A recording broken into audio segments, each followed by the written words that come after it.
I'm Eric Chummy, and this is Politely Pushy. Welcome to Politely Pushy. I'm your host, as always, Eric Chummy. I'm excited today because I think it's my first ever Canadian on the show. I think my memory might be fading on me, but Sean Silcoff is here from the Globe and Mail. I wanted to say, okay, hey, technology and what's tech in Canada, and all I think about is hockey and Tim Hortons and all that. I don't really think of tech, but of course, I'll just give it. You wrote the book about BlackBerry. You wrote the book that became the movie. It was a big deal. It was one of the best books of the year that it came out a few years ago, and obviously became this famous movie. So I just want to get right into that. Like, what were you doing? How did you get access to all these people? What was your path in journalism up to that point? And then, obviously from there, I have so many more questions. But welcome to the show. Now, of course, I will let Sean speak. Well, thank you for having me, Eric. I'm old enough that I actually wrote about the original .com boom back in 2000, 1999. It hit Canada as well. We had our share of crazy .coms. Nortel was a competitor of Cisco. It later went bankrupt. But I left journalism for a little while. I came back to work at the Globe and Mail, which is Canada's national newspaper, in 2012. And I wasn't really covering tech. I was kind of writing about whatever I wanted to for the first year. And then I started writing little columns. And one of the things I did when I came back to journalism was I looked around Ottawa. I hadn't really covered the tech scene in about 10 years. And I noticed that there was, rumblings of a tech renaissance going on. It was very small. And one of the first companies I reached out to was a little company called Shopify. And I think it had about 40 people at the time. Their CEO, Toby Lutke, was on the cover of the local business newspaper. And I called him up, and we were having coffee about an hour later. And he was available? He was an hour later? I'm available right now to meet? I know. Can you believe it? I mean, they had just raised, I think, one or two sort of early rounds of venture capital. But it was, I didn't realize it at the time, but it was the perfect time to start writing about tech because, along came the credit crisis. Canada was pretty weak on tech in the 2000s, except for Research in Motion, BlackBerry, which really took off. And then, by the early 2010s, it was really struggling and, on its way down, and eventually would exit the smartphone market altogether. But I didn't realize this. My timing was perfect. So I called up Shopify. I wrote a little bit about tech, a little bit about venture capital. Things were just starting to crawl out from under the shadow of the credit crisis, which just devastated venture capital and venture in general in Canada. And I did a few stories, and that led to an inbound from Jim Balsillie. He just wrote me an email saying, hey, I used to be the head of Research in Motion. Everyone knew that because that was the biggest story in Canada. So it was kind of surprising to get this email in the fall of 2012. I actually thought it was a fake email. And I said, oh, sure. Nice to hear from you, Mr. Balsillie. Like, I didn't think this was the real guy. Well, that's what I was going to say. When you saw his name in your inbox, you must have thought, okay, this is a spam, right? I'm not getting an actual email from him, right? Yeah, like, come on. I just wrote a piece about venture capital in Canada, which is, there's a start of a government program. Like, why would Jim Balsillie care about this? And he cared a lot because he was involved. BlackBerry Research in Motion was involved in this massive patent lawsuit in the early to mid 2000s that really nearly put the company on the ropes. And he had become an outspoken advocate for IP literacy in Canada, which is pretty weak at the time. And so he saw me as someone who, I guess he saw the piece and he saw that I put some thought into it, but felt like there was the missing piece was IP. So I said, okay, well, if this is the real guy, I wrote him an email. He wrote me right back and said, well, let's meet. I'll be in Ottawa in 2 days. That's where I live, in the Ottawa area up in Canada. And there he was. He showed up at this bar at the nicest hotel in Ottawa. We met for an hour. For 55 minutes, he talked about nothing but intellectual property. It went all over my head. I had a hard time keeping up with him. But I remember thinking, this is important. And then at the end, I said, well, hey, listen, do you think you'd ever want to speak about what happened at Research in Motion? Because he had just left about 7-8 months earlier, and everyone wanted to know what happened, what was behind the downfall. Nobody knew that. He was not ready to say anything about that. So I waited, and I kept in touch with him. We would only talk about intellectual property. And this is what you do as a reporter sometimes. Somebody won't talk with you about a subject, but you're like, okay, well, they're talking to me, so let me get to know them, maybe sort of build up their trust. And then about 10 months later, the company put itself up for sale, didn't end up selling. But because of that, he was willing to, at that point, put me in touch with a few people. And that led to a story about 6 weeks later in September 2013 about how BlackBerry blew it. And this is kind of one of these stories that, changes your life, because that story, and I worked with other colleagues on that piece, and that story had about 1 million hits on our website in 3 days, which is unheard of. And it really explained for the first time what had led to the company's downfall. What were the ingredients? We found that out through a lot of reporting and some doors that were opened up, starting with with Jim ultimately, and that led to this huge story. And then 2 days later, we heard from an agent from Washington, have you thought about doing a book? So no, we hadn't. I just wanted to get the story done. So, over the next 2-3 months, put together a book proposal. We had multiple offers in Canada and the US. We did publishing deals in both. I co-wrote the book with one of the co-authors of the story, Jackie McNish. And that book ended up coming out in May 2015. So, coming up to 10 years ago next year. And, because I had written about tech originally, and then I came back to it all those years later and really went deep on the book. I came out of book leave in the fall of 2014 when I said we put in the first draft of the book. And I was like, I've learned so much about tech. I've really, and I see that the scene is really taking off from when I started, getting to know the Shopify people a couple of years earlier.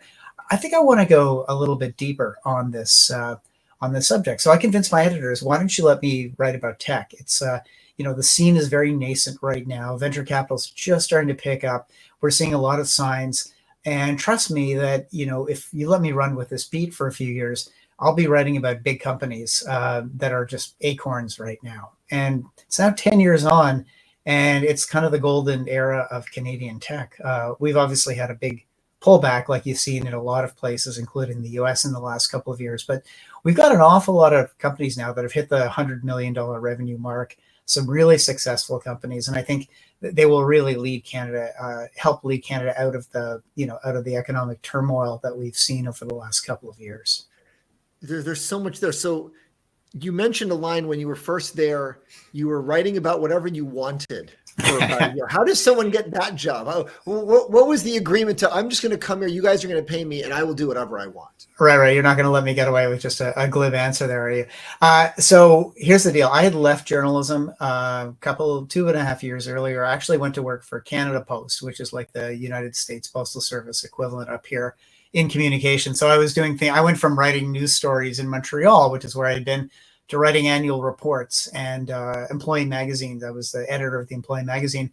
I even edited a contest ballot for employees once. And I got to tell you, that was actually a fun assignment because the winner was going to go to the Olympics in Vancouver as a guest. I see. Okay, so you're working for the equivalent of the Postal Service, the Canadian Postal Service. Canadian Postal Service, having a good time. Comms. And you're writing still. You're still writing. Editing. Yeah, about 2.5 years in, I thought, well, I think it's time for a career change. I don't know what that change is. I called into the Globe and Mail, and here's the thing, okay? When you are in your early 40s, as I was at the time, if you've left journalism, you've got a lot of experience. Nobody comes back when they leave journalism. Like there's 3 periods of time when people kind of leave the business en masse. I think people try it out for a few years in their 20s, decide it's not for them. So you see a lot of people who are initially journalists kind of leave in their 20s, go off to do other things.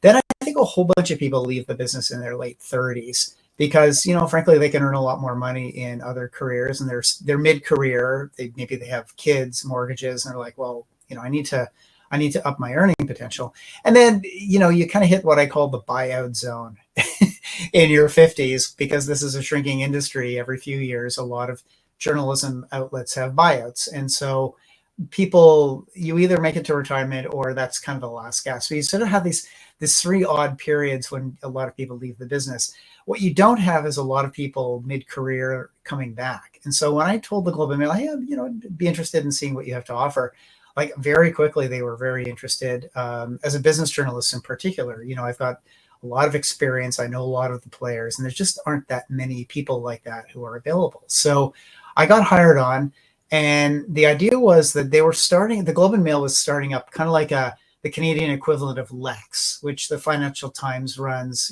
heard on the street, kind of like little sort of sharp takes on the day's news, like not a full column, but maybe 300 to 500 word tart takes on what's been going on. And they said, well, we're going to do that. It's part of this relaunch we're doing, but we're not starting that for another 9 or 10 months. So I was on tap for that starting the fall. But, my first day was January 2012. So I had like all that time to do what I wanted, more or less. I mean, I kept myself busy, as a reporter does. You go out and you look for stories. And so being in the Ottawa area, naturally, I picked up the local paper to look for ideas. And that's where I discovered there was this nascent tech scene that was on the rise. So I wasn't just goofing off. I was working pretty hard. Well, I was figuring you did something beforehand in that gap in between. So it was helpful to hear that experience. Right. I see the poster, Jackie McNish, Sean in the back there. Is that the book cover? Is that just a different poster? The skeleton BlackBerry there in your door? Yeah, that's actually the cover for the Canadian book. It's a little different than the cover of the international and American book. Although it's funny because the skull motif is still there for that one too. But that's the book the book cover you'd see if you walked into a bookstore in Canada. Before we leave this topic, what was your biggest surprise now working with book agents and then it goes to the Hollywood scene, and obviously everyone says writing a book is a lot harder than they thought. Everyone says if I knew how hard it was going to be, I actually wouldn't have done it. What was your experience then in terms of the seedy underworld business side of the book publishing business and then the movie side of it? Well, writing a book is a grind for sure. I like to say that Jackie and I, in the pretty much call it a year that we worked on the book, that we did about 3 person years worth of work. Like, it was long, grueling hours. The interviews went really well. We had to answer 3 questions for the book. Like, how did this little company that started above a bagel store in Waterloo, become a $20 billion a year phenom and redefine how humans communicate with one another? Because they did. They opened the door for the iPhone. How did it all fall apart? So we had to answer those 2 questions. Then also, how did the 2 men at the center of this company, the co-CEOs, who were so close when they ran it that they could finish each other's sentences, how did they kind of break up? Like, they didn't talk anymore. What was behind that? And that was the hardest question to answer. So during the writing of the book, that was the thing we knew we had to get. And we finally got it. It took a little while, some digging and some prodding to get the 2 of them to open up about it. But it's the core revelation of the book. And it was interesting when the movie was made that they picked up on that as well, which was the stock option scandal featured in the movie. So, I think what's interesting is, 2 weeks before the book came out, I was so in the weeds with it, having edited it and worked on the fact checking and everything. I had no idea if the book was any good or not. Like, I really had no idea if it was going to be a bomb or well accepted or anything. So what I did was I had 2 friends read it. Not close, like best friends, but like people I'm close with who are, good relationships with, who I felt could give me an honest, straight up answer. Both of them worked in tech adjacent businesses. And I got good feedback from them. And so I was that point that I knew, okay, this book's going to go well. And, I don't know. I mean, the media tour went well. That stuff all kind of went well. I think with the movie stuff, you learn that quickly that when you sign an option deal, which we did, we had one signed, I think, within a year or so, it's kind of hurry up and wait, you realize, well, there's lots of option deals that are signed. And just because you've signed an option deal, like that little bit of money you get up front is might be all you'll ever get. And so it's kind of a surprise when the movie actually does get made. And I didn't really have big expectations. I didn't know what to expect. So it was kind of surprising that, first of all, it was accepted into the Berlin Film Festival. So my wife and I went to see it in Berlin. It was kind of fun for the, on the red carpet. That was kind of surreal. It was interesting. Do you pay for your own tickets there, or do they fly you out there? What's the comp on that? Well, I can't say what's in the contract. That's confidential. But let's just say, do you get to go to Berlin for free, or do you got to pay out of pocket for that? Well, I paid for my ticket to Berlin, but there were other premieres. So I'll leave it at that. Let's just say that there's things you negotiate, but I won't say more than that. But I did get to attend a couple of red carpet premieres. It's kind of fun. It's sort of interesting when you see the movie. And the hardest thing for me, I think, was seeing the movie and trying to map it to the book because, they say right up front, this is a fictionalized version of the story. And it's like, okay, that's fine. But you don't appreciate just how fictionalized it is. And so I had a hard time kind of reconciling what I was seeing on screen with what we actually wrote in the book because our book was like, it's a 250-page attempt to tell the story accurately, non-fictionally, get it all right. And this is like a 2-hour movie that's just trying to keep you entertained and in your seats. So I learned a lot about the movie making process, like, facts, fiction, and movie dust all gets kind of like put in a blender, and what it comes out the other side is like a piece of entertainment. But it's not a documentary, and it's not like a literal filmed representation of my work, of our work. But but that's what every adaptation ever made is. Like, if you watch Titanic or The Sound of Music or Amadeus, Hamilton, the show, I mean, these are all acclaimed works of art, and they're based on real life events that have been quite heavily changed for the screen to make them convenient, palatable, and watchable for 2 hours. So, I guess that's what I learned in the filmmaking process. And at the end of the day, I mean, I can stand up and talk about my work and say, well, the thing I liked the most about the movie was that it was, it got people talking about BlackBerry and having strong opinions and remembering their BlackBerry in a way that people just hadn't talked about in years. So that it was nice to get that sort of retrospective reflection people had about the company. And also it was good for book sales. So I'm glad that a lot of new people were brought to the story for the first time, and the book now has a bigger audience than it did when it came out. So, there's all kinds of interesting benefits. And also, now there's a documentary that's going to be coming out. And I think part of that is fueled by a desire by BlackBerry people who saw the movie to say, well, wait a second, this isn't the real story. We'd like to see a documentary made. So, people will have yet another opportunity to see a retelling of the story. I'm assuming I'm not involved in any way with it, but I'm assuming it'll be a little bit more accurate and non-fictional at all. So, it's good. I mean, this is an important company. It was important for Canada, and it's nice to see that its story is worthy of being told in a few different ways. And, I'm happy that our story was the first to do that and to really sort of kick off this big interest and understanding of what actually had happened, both on the way up and the way down.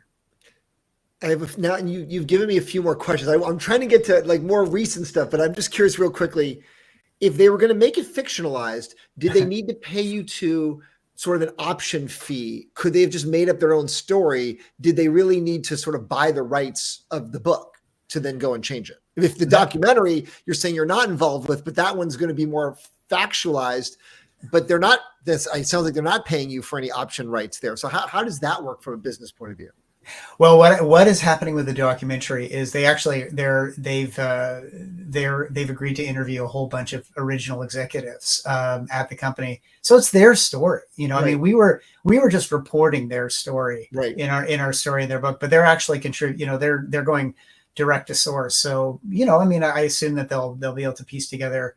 And someone who's agreed to be interviewed to me doesn't owe me anything. It's their story. So if they choose to retell it in another format, good for them. As for the other stuff, I mean, that's the magical arts of lawyers and agents. So I'll leave it to, we told a version of the story, and the filmmakers, the people who agreed to option thought it was a good story to tell and worth retelling in film format. I mean, we had laid out a story on the pages that hadn't been laid out elsewhere. So that was good documentary evidence. And this happens all the time in the film business.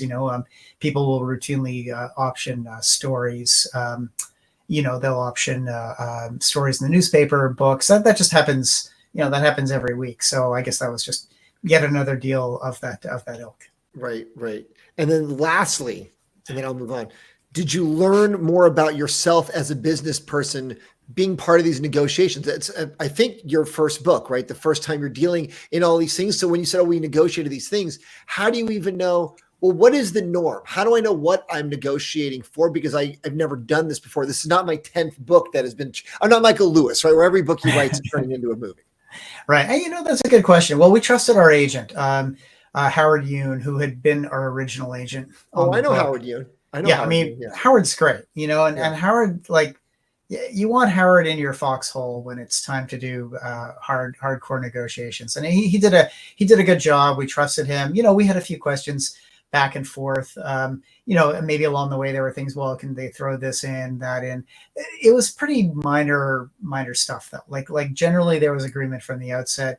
We knew. I mean, anyone who signs a movie deal, again, you're not expecting much, but the original deal, because it was Canadian, it was with Canadian interests. I think we had a sense that there's probably a better chance this would be made into a movie, and there's probably a better chance of it being made by Canadian filmmakers than, I mean, we did have interest from American filmmakers, but it's a very competitive landscape, and there's a lot of stories of companies. I mean, the year BlackBerry came out, of course, we saw all these other movies about Tetris and Nike. It was GameStop. It was kind of an interesting year for movies about flaming hot Cheetos, right? It was an interesting year for movies about business and about products. So, I think it's a smaller pool in Canada of success stories and failure stories for that matter. So, I think we knew from the outset that doing a deal with Canadian film companies was probably the better deal. And there wasn't much to worry about, and the negotiations went pretty well, I would say. So,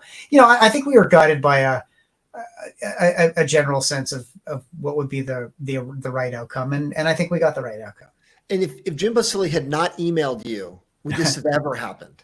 I don't know what I'd be writing about now. I'd probably be writing about junior oil startups or bank earnings or something like that. No, it was it was lucky. I mean, I may have been drawn to write about tech because the tech scene was really picking up, and because I covered the dot-com boom, I would have seen a lot of signals. I think I would have eventually gotten there, but I don't know. I mean, things happen in your life, and then you sort of, like, everything changes from that moment, and it's hard sometimes to reconstruct a what if. I mean, in my career, I'd written about all kinds of things. I'd been a retail reporter. I started out writing about courts and cops back at the start of my career. I wrote about banking. I was writing about central banking a little bit during the subprime crisis. I was writing about a lot of that kind of stuff. That same year, commodity prices went up, and I ended up covering a fertilizer conference. I actually pitched going to Vienna to cover a fertilizer conference, and I wasn't forced to do this. Actually, Vienna is probably your hint there about why I pitched that. But I broke a lot of stories about what was happening in fertilizer pricing in my last year at the National Post, which is where I worked before I went to the post office. So that's another national paper up here. So, your career takes you in all kinds of interesting directions. That's kind of what's guided me. I mean, if I find a topic interesting, I'll start to pull on the thread, and I'll keep pulling as long as I find it interesting. And eventually it, just leads you to more stories. You get to know more and more people on the beat. And as long as you find the beat interesting, your plate keeps filling up with interesting story ideas. And that's been my experience my whole career, and certainly the case with tech now. I mean, I write about tech and biotech, and I write specifically about what's happening in Canada. It's kind of nichey, I would think, from the American point of view, but I'm not competing with an army of reporters from the Wall Street Journal or Bloomberg, say, to cover the Canadian tech successes.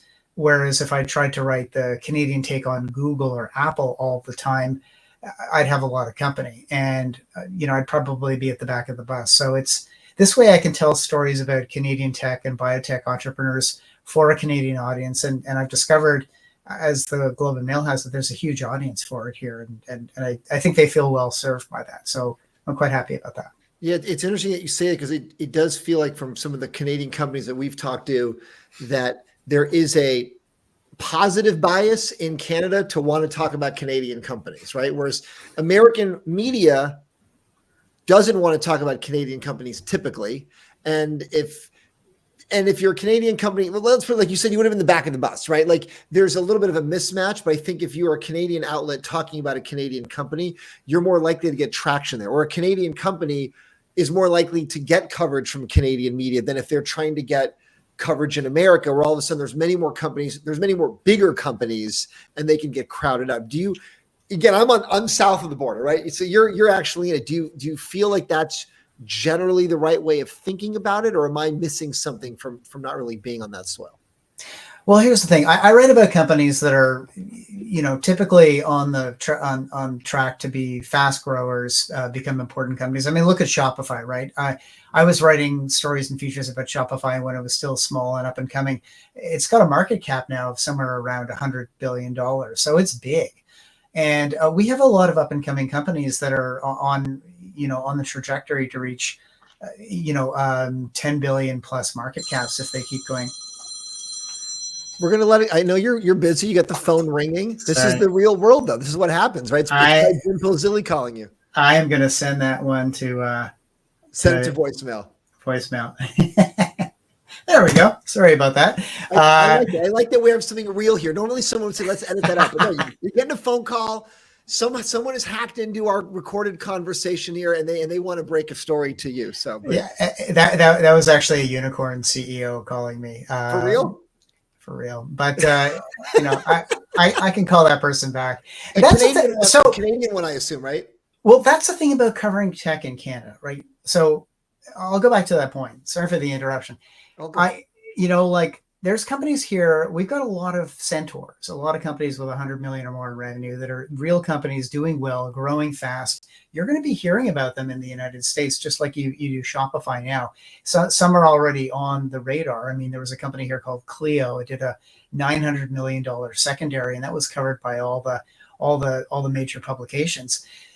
But I've got a pretty deep relationship with a lot of them, and I'm on texting terms with quite a few people, and that's the advantage of being in a small market, covering all these companies, and they know that the Globe and Mail is a great place to be written about, I guess. And so that's, and I know that some of the companies I cover are of interest globally because I've seen some of my coverage picked up in other publications. So it's interesting. It's not like I guess the difference is, like, we have Canadian banks, we have a Canadian banking reporter, a Canadian retail reporter, mining reporter, et cetera. And they mostly cover institutions that are based in Canada and serving Canada, like our telecom reporters.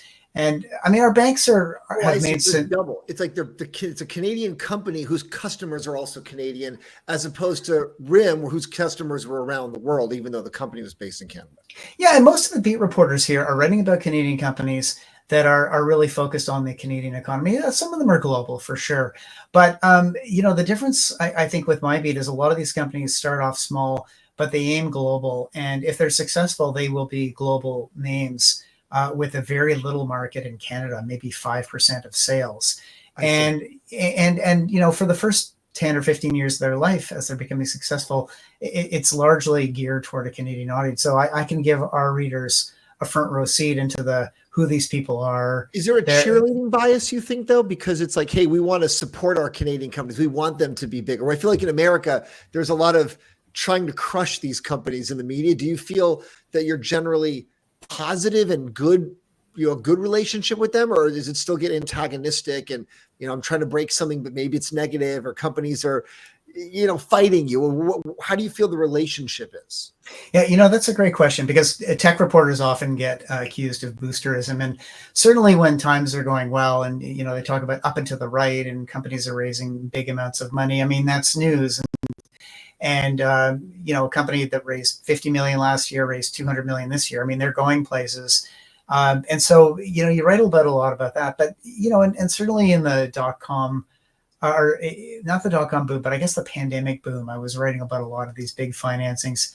And, you can say, well, those are sort of cheerleading. That's a fair comment. But I'll say this too. When times turn down, I guess when things were going well, good news was the news, but then when things turned down, bad news was the news. And, I wrote about negative stories when things were great, and I've written positive stories when things were bad.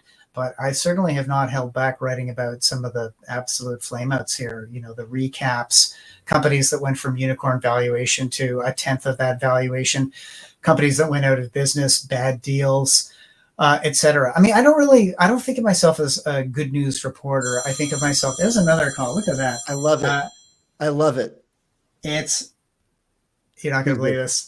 That's another unicorn. So, but it's interesting. So you're getting these Sorry. calls directly. You're not getting them filtered through a PR channel or an agency or a VP of comms. Or are you trying to not deal with those kind of middlemen? Do you want to go directly to CEOs? What's your workflow? What's your process like? I actually have excellent relations with a lot of CEOs, and frankly, it's just easier sometimes to reach out directly to them. They'll talk to you. I don't mind dealing with PR people; they're fine. But I don't like dealing with gatekeepers. There's really good PR professionals that I deal with here who understand, because they're used to pitching and they're used to me saying no most of the time, and so when I am interested, I generally get quite a bit of help, and people will work well to get someone on my schedule. So I mean, whatever works. I mean, there's certain CEOs, they'll just take your call, they'll answer your question, and they'll help you out. And then others, you kind of have to go through the fortress of PR helpers to make it happen. So I don't know, whatever works, but I'm like water rolling down a hill. I mean, if you hit an obstacle, you just try and go around it. You mentioned the pitches that you say no to. What's the typical process? I'm curious. Are you just getting bombarded with emails? Are you getting, what are these 100 emails a day with pitches? And are you even responding to most of them? Or is it just, it's a no unless you hear from me and then I'll let you know, but that's probably less than 1%. What's your inflow and how do you stay defensive there? Well, I tend to try to outflow. Like, I'm looking for ideas, so I've got sources out there that I try to call to keep tabs on. Hey, what's going on in the ecosystem? What have you heard? What's the latest? So I would say that contributes to a lot of what I end up pursuing. Or I listen. I try and pick up on trends that are happening over time, or if I'll notice certain types of deals are happening, or I'm listening for signals, watching for signals a lot. I get bombarded with pitches all the time. And I don't know. I like to tell people, don't worry, pitch me, keep pitching. Don't worry if I say no. Don't worry if I don't even respond to your email. Because if I spent time responding to emails, that's all I would do. I get a lot of emails inbound. I have a muckrack account, and I like to tell people there, hey, don't worry if I don't respond. I don't respond to most things. And what I like to say to people, and this is probably very frustrating to tell someone working for a PR company, is I don't know what's a story, but I know it when I see it. Like, I couldn't tell you, this is maybe a story, that's a story. But if someone tells me something like, oh, that's interesting. Right. Like, I can't define it. Like, you can't define it on a whiteboard, this is a story, but you can, it's like in a college admissions office. I can reject most of them, but I can admit the story that I see when you send it in, but I can't tell you, I can't create it for you, because if I knew that, I would have already written it myself. Yeah, I mean, you can create things that are like, if you see a trend happening, and like, Right. you're like, oh, I wonder how that's affecting company X that's in the middle of that. Or if you see a company that went bankrupt, the biggest player in a space, and I cover one of their rivals, I might think, oh, how does that affect them? Or if that kind of stuff. So, or you look for signals, or if there's a lot of news about generative AI disrupting certain types of older AI companies, for example, I might say, oh, well, there's older AI companies. How are they handling this sudden violent pivot to all things generative AI all the time? So, that kind of stuff happens, but you don't just wake up with a blank, nothing going on in the morning and say, ooh, I wonder if I could create a story out of this. You're watching for signals. Sometimes I do read the pitches that I don't respond to. I'm like, oh, that's kind of interesting. Or I might say, did I get an email about that like 3 or 4 weeks ago? And I'll go hunting through my inbox, and there it is. And I'll respond. And the PR person sometimes is surprised. Oh, you read that, Right. And then also, like, startups and their PR people will sometimes pitch me, like their seed financing. We raised $3 million. And I'll often take a conversation with those companies just to get to know them. So tell me what you're doing. This is it. But usually it has to sound interesting. If it's like the 85th iteration on a particular type of enterprise software, I might not be so interesting. But if you've created a new way to do something and it's kind of novel and neat, I'll say, oh, that's interesting. Well, let me see what you folks are up to. And I always go into those conversations and I say, hey, listen, like this is just to get to know you. Probably won't lead to a story. It might, you never know. And keep pitching me. And what I say to companies is, I may not write about you now or the next 5 times we talk, but once I do start writing about you, I probably won't stop. So, and that's happened with a few companies here where, I can think of one in particular. I met him at a conference over the egg salad sandwiches or the open salads. And he just started a company. I think he hadn't yet changed the name. He had a neat backstory. He was in his 20s. We spoke a few more times. He pitched me on the first financing, their second financing. We finally started covering him, and they reached unicorn status. And now what they do is actually really interesting. And every time this company makes an interesting move one way or another, we try to keep on top of it. So, and that's kind of fun when you get to know the founders like fairly early on in their journeys. And sure enough, it doesn't take 5 or 10 years sometimes for these companies to reach tens of millions of dollars in revenue and billion-dollar valuation levels. Do you ever think about all these numbers, these billions of dollars, and think, maybe I should just be working for one of these companies and getting a little small percentage of that? Well, sure. You always wonder what other career options are there for me. And, as I get older, I ruled a lot of things out, like lion tamer. I'm probably not going to do that. Too old to become a lawyer or a doctor. But I'll be honest with you, most startups are looking to fill very specific roles. And, I'm not a marketing expert, so I'm not a product expert. I don't know how to code. I'm not a finance person. So, most startups or scale-ups that are looking to hire are looking in very specific functional areas. My expertise as a journalist doesn't fit any of them. And, I don't know that a career going back into communications is my thing. Like maybe there's some magical, totally different, out of the blue, interesting, unique career opportunity. Maybe, I don't know. It hasn't arrived yet. Until then, I'm quite busy and satisfied doing what I do and happy doing it. What are some other companies that we should be looking at? For? Like you said, Shopify. Obviously, we know they're big. What are some other ones that you think, okay, they're getting buzz in Canada right now, but just wait another year. All of a sudden, you're going to be hearing about them in the US and globally. Yeah, for sure. Well, there's a company, I'll name a few. There's many others, many others. One is Hopper, and they are a travel company, online travel agency. They started out by offering this really interesting feature, predicting when to buy an air flight. So let's say you were thinking about flying from New York to Orlando. You go on their site, and they were online, or they were mobile only for a while. And you say, hey, I'm thinking about flying from New York to Orlando on November 20th, and you plug it in, and they say, well, you could buy the ticket now, but if you wait 3 weeks, the price is likely to go down. They had a price prediction engine, so they were like, they were the only online travel agency that told you not to buy a ticket. And that was kind of their claim to fame. And then they've gotten into hotels, and now they offer sort of these sort of insurance-like products, like cancel at any time or price guarantee. The one I like is if your flight takes off more than an hour after the scheduled time, if you've bought this insurance product, we pay for the flight. We'll cover the price of your flight. So they've done well. They've got all kinds of big global investors. They're valued at over $5 billion, and now they're sort of knocking at the door of Expedia and Booking.com. So they're big. They're probably the third largest online travel agency now. So you'll be hearing more about them. There's a company called 1Password. I think it's the global leader in password management. Yeah. And then there's some other kind of cool companies. Like there's a company called GeoComply out of Vancouver. And they are used by online gaming companies and by streaming services to make sure that, if you're, say you're going like state on your by state or country by country rules to make sure you're in the right spot for that particular set of rules. Yeah. Their software, I guess, I don't exactly know how it works, but it reaches deep into your device and it determines, hey, this is, you say you're in Utah watching programming in Utah, you are this good. So they do that. They're very successful.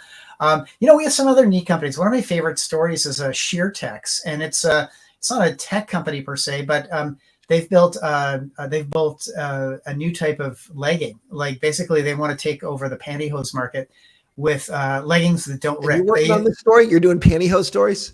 Well, yeah, it's an innovation story. It's based in Montreal, so they use the same material that's used to make bulletproof vests. So these leggings don't rip, and the idea is that this is a clean tech play because if I don't wear pantyhose. I guess maybe people who do.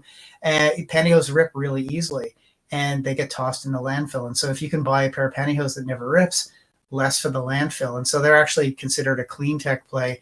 H&M has invested in them and is selling their products. And if they're successful, their goal is to vertically integrate to make pantyhose as cheaply as the stuff made out of nylons, and then to displace this entire category. And they're not stopping with pantyhose either. Like they want to probably take on Gore-Tex next because of the properties of this material they make. So that's a really interesting company. And the entrepreneur there, she's a really impressive entrepreneur. She's a serial entrepreneur, and she's just getting started and has had great success so far. So we'll see where she goes. That's kind of interesting. Fascinating. I'll have to look for that. Yeah, I didn't think we were going to be mentioning pantyhose today. Yeah, well, I read about biotech too. I'll give you an example of another company out west. There's a company that combines stem cells with hydrogel, and they 3D print replacement body parts. Wow. And they're working on something now with Novo Nordisk has entered a $2.5 billion development deal with them to create replacement pancreas. Made up of stem cells and hydrogel that they would put in your body, and it would replace the function of the pancreas. Think about what that would do for people with diabetes. So, that's amazing. That's so interesting. We don't know if it works yet completely. They haven't tried it in humans yet. It has to go through years and years of testing and stringent regulatory approvals. But there's a lot of that happening in Canada too, and I cover that. And there's barely anyone who covers biotech on a regular basis here. So, I don't know why I don't have a lot of competition in Canada to cover what I do, because I find out these stories amazing and fascinating, and I love writing about this stuff. And a lot of it doesn't work. A lot of these companies won't succeed. A lot of them will go bankrupt. I'm writing about them on the way up. Some of them I'll be writing on the way down. I've done that already, and it just makes for a really interesting way to make a living. Why do you think there's no competition? There's so many people with Substacks now and their own personal journalism sites, or they work for big outlets. How come there's not other Canadian biotech or more Canadian tech? Why are you the guy? How come no one's just saying, hey, that's a good idea, let me just copy that? I don't know. I mean, we have a couple of online, we have a few online publications. There's Beta Kit and The Logic that cover a lot of the innovation economy, but biotech is not covered regularly outside of a couple of markets. Like Vancouver does a fairly good job locally covering the local scene, but not what's happening in Montreal or Toronto, for example. There's not a lot of national publications here. There's Post Media, but they've had some struggles, and it's a declining business, right? A lot of reporters have left the business. The ranks of reporters have shrunk quite a bit here. We have the CBC, which is kind of our equivalent of BBC or NPR, but they don't do a lot of business coverage here. It tends to be very consumer oriented, or just like business is bad. Some people would argue. Right. So how do you survive then? And the flip question is, how do you even survive then as the one guy still left doing this before someone taps you on the shoulder and said, here's your buyout? That's for someone else to answer. I just come in every day, try and write great stories, and the Globe and Mail has made a deep commitment and an enduring commitment to covering business. I mean, we have the biggest, deepest mainstream media business coverage in Canada, certainly among the newspapers and conventional media. There's Bloomberg here, of course, and Dow Jones, but they work for a global audience. I don't know. I don't really know the answer. I consider myself very fortunate, and sometimes I don't want to ask too much. Yeah, I just keep coming in and doing my work. But the Globe and Mail seems very dedicated. It is very dedicated to tech coverage. I mean, I also have a colleague at the Globe who writes pretty much full time about AI. He's an amazing reporter, and there's other reporters who cover tech as parts of their beat. So we do have a heavy focus on tech and a lot of dedication to it. We don't have armies and armies of reporters. We are, we serve a small and very thin market across the country relative to giant markets like the United States. But I'm fortunate to work for the national paper of Canada. I work. The paper is owned by the family of David Thompson, and they're deeply committed to the Globe and Mail. That family has owned the paper for 3 generations, and I know that they care deeply about keeping Canadians informed. And so I think that's why the product has continued to be excellent and served our readers very well.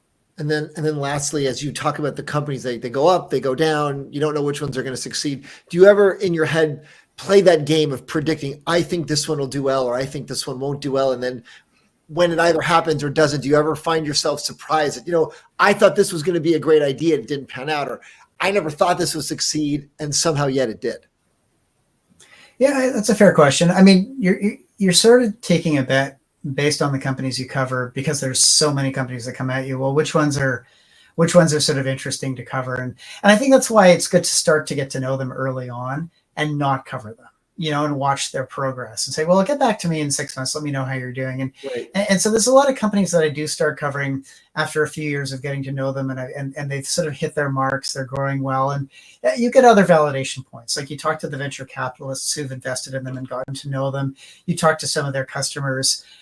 You do an ecosystem check. And I'll often do that with companies. I'll say, well, how are they doing? What are you hearing? And because venture capitalists, track their performance, and different VCs are in different funds, once you start to ask a lot of questions of a lot of people in the ecosystem, you can kind of get a flavor of who's going places, who's doing really well, who's really well regarded. But it doesn't always end up that well. I mean, some of the companies I cover that seemed like can't miss companies have done very poorly. I'll give you one example. There's a company that does tutoring by text, and it was a really interesting idea, make tutoring available to the masses and not just people who can pay for it. It's a company called Paper up here. They were doing really well. The pandemic hit. Suddenly everyone was worried about learning loss and how do you keep kids engaged with learning. Business exploded. All these school districts in the US signed them up. And, the business just grew too fast. The company was overwhelmed. They became a unicorn. Investors were interested.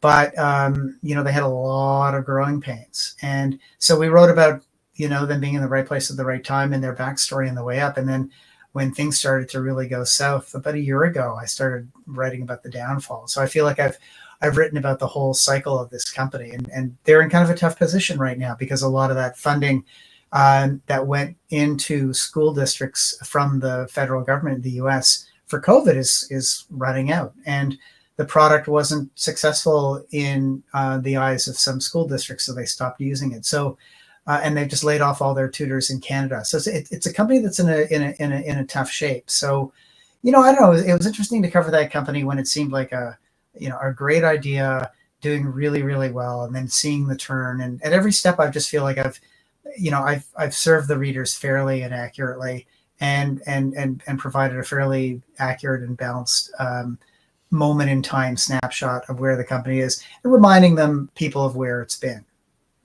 So that's just one example. Right. There's so many. Sean, I appreciate the time. I appreciate you being generous with talking to me and going through some of these stories. I could be here all day with you, but I know you've got 100 emails that have piled up. We know we had those 2 calls that you have to get back to while we were here. So this has been super fascinating to hear your perspective and all the things that you've done and the depth of which you're thinking about all these things, because there are so much complex moving parts. So it's just, my mind's buzzing here. So I appreciate the time, Sean. Thank you. Oh, thank you. Thank you very much. Yeah.